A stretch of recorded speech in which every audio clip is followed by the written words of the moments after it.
MA Hindi उत्तरार्ध के प्रिय विद्यार्थियों, हम असाध्य वीणा को समझने का प्रयास कर रहे हैं। पिछले करीब 17 व्याख्यान सुन चुके हैं। ये 18वां व्याख्यान है। इससे आप अंतिम पायदान पर होंगे और इसी से हम समापन करने जा रहे हैं।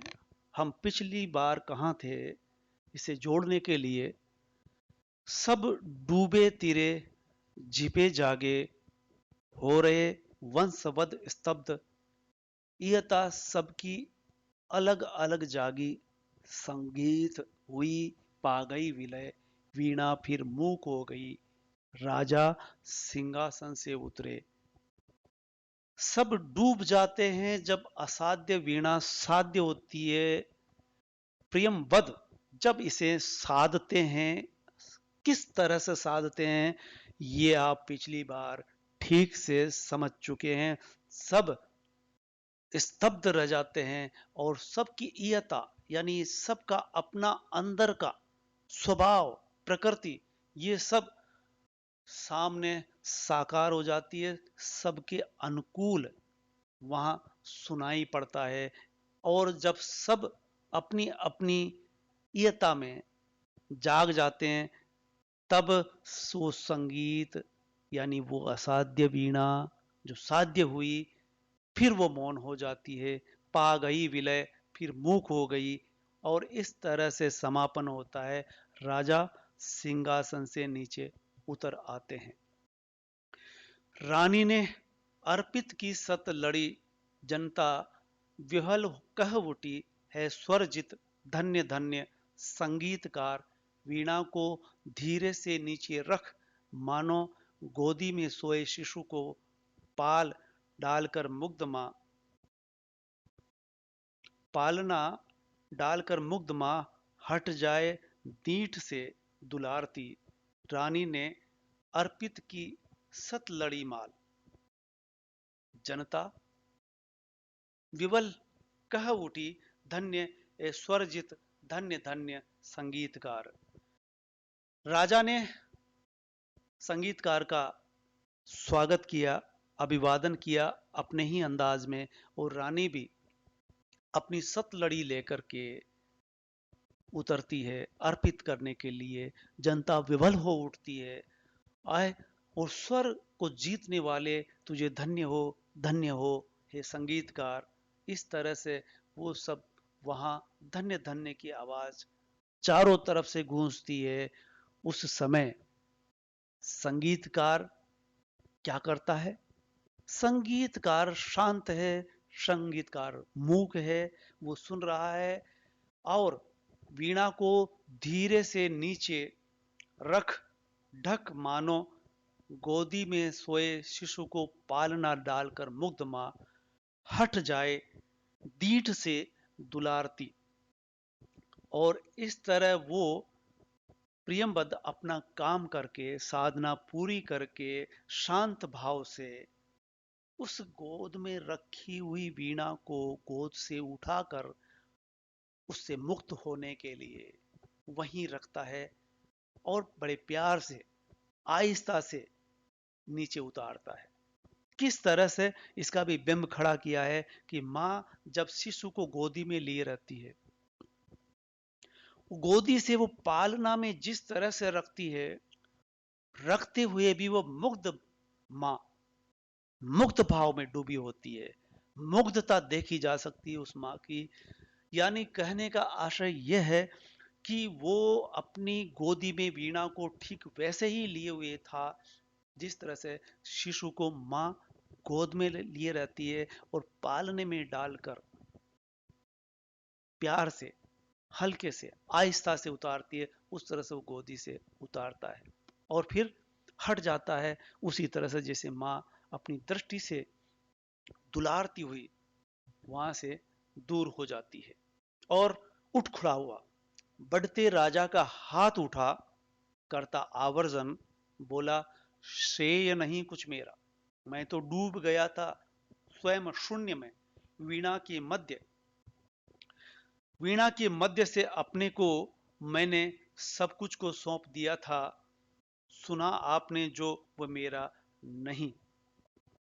जब राजा ने हाथ उठाया अभिवादन के लिए, तब और इसके बाद प्रियंवद जो कहता है वो उसमें उसका आत्मनिवेदन, सरलीकरण, साधारणीकरण और आत्मनिवेदन किस तरह से कि वो कतई स्वीकार नहीं करता कि उसने बहुत कुछ या बड़ा कुछ ऐसा किया हो जिसे राजा और रानी और सभासद सब धन्य धन्य हो उठे हैं, पर वो इसका श्रेय भी नहीं लेना चाहता।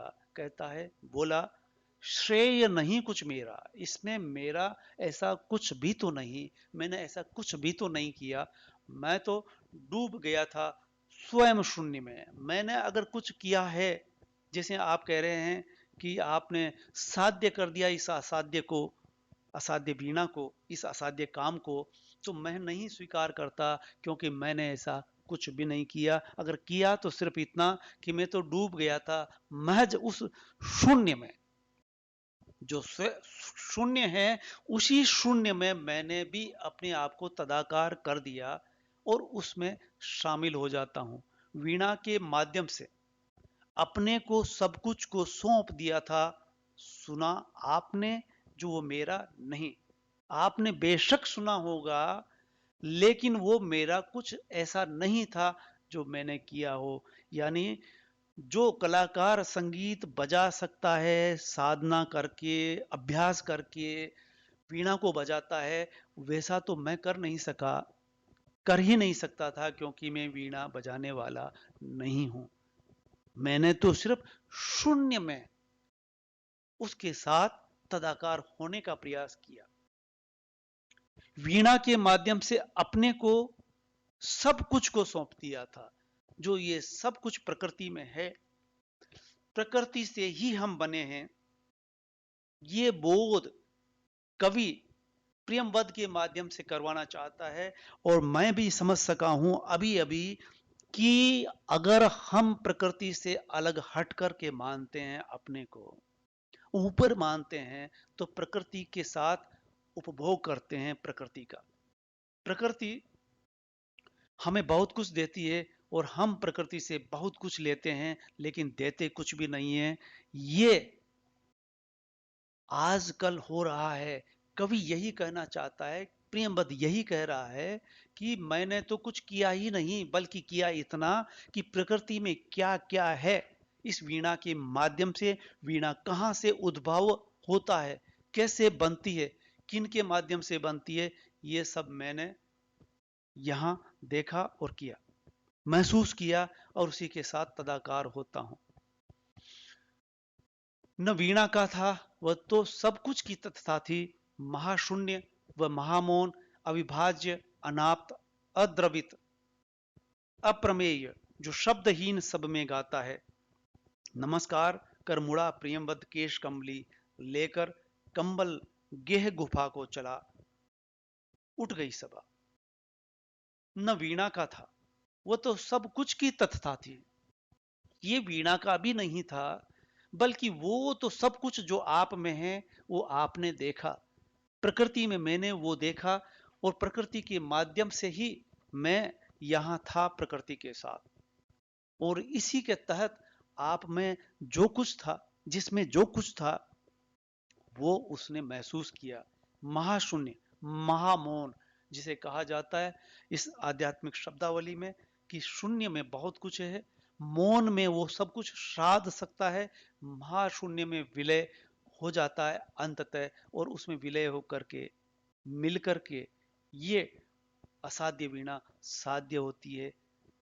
अविभाज्य यानी विभाजित करने से नहीं, उससे जुड़ करके। अनाप्त, अद्रवित और अप्रमेय, जो शब्दहीन है, उसमें मैं डूब जाता हूं और सब में गाता है। वो ही गा रहा था जो सब में गाता है, इसलिए सभी ने सभी के अनुसार सुना, सभी ने अपने अनुसार सुना। नमस्कार कर मुड़ा प्रियंवद केश कमली, लेकर कंबल गे गुफा को चला गया, उठ गई सभा। और इसी के साथ सभा उठ जाती है। सब अपने अपने काम लगे, युग पलट गया। प्रिय पाठक, ये मेरी वीणा भी मौन हुई, और इसी के साथ वो वीणा भी मौन हो जाती है। सब अपने अपने काम में लगे, यानी इसके बाद वो एहसास हुआ सरलता का, सहजता का, और ये एहसास के साथ ही युग पलट जाता है। युग पलटने के साथ ये कह सकते हैं कि बहुत कुछ कह दिया है कवि ने। युग पलट गया, यानी वो युग नहीं रह गया, वो बोध भी नहीं रह गया जिस बोध से अभी वो सब कुछ डूबे हुए थे। प्रिय पाठक, क्यों मेरी वाणी भी मौन हो जाती है। इसी के साथ ये कविता का समापन हुआ, हम समझ सकते हैं, और आप इसका एहसास करते रहिए। धन्यवाद।